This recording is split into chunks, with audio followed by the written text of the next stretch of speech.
안녕하세요. 희생파산 전문 변호사 장현정입니다. 최근에 대전 지역에서 300억 원어대 전세 사기가 또 발생을 했는데요.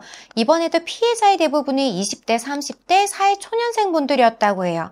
사회초년생분들이 청년전세자금 대출을 통해서 전세로 집을 구하는 경우가 많다 보니 그 피해도 정말 많으신데요.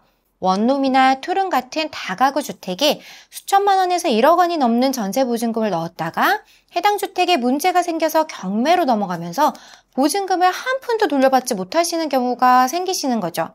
최근에는 전세 사기 예방법이 많이 알려져서 전세를 알아보시는 분들도 매우 신중하게 접근을 하고 있긴 하지만 이미 전세 사기를 당해서 전세 보증금을 모두 날리고 빚만 고스란히 남아있는 경우가 굉장히 문제가 되고 있어요.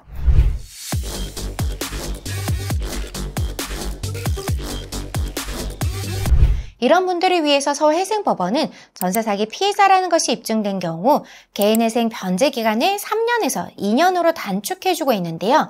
전세 사기 피해자라는 것을 확실히 입증한다면 개인회생을 통해서 2년만 변제를 하고 나머지 채무는 모두 면책을 받을 수 있는 거죠.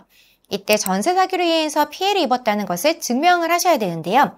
민사 형사 판결문, 경찰의 기소 의견 송치서, 고소고발 사건 결정 결과 통지서, 국토교통부 고발 조치서와 같은 서류를 준비해 주시면 되세요.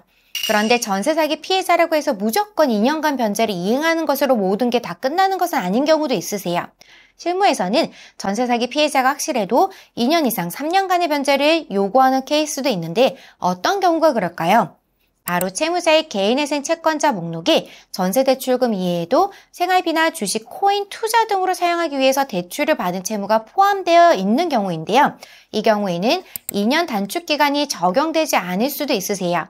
순수하게 전세 사기로 인해서 발생하게 된 전세대출금만을 탕감받기 위해서 개인회생 제도를 이용하시는 채무자의 경우에는 2년간 변제를 이행하는 것으로 나머지 채무를 모두 탕감받고 끝낼 수 있지만 전세대출금 이외에도 다른 대출금 채무가 상당히 존재하는 경우에는 2년이 아닌 3년 이상의 기간을 변제하셔야 할 수도 있는 거죠.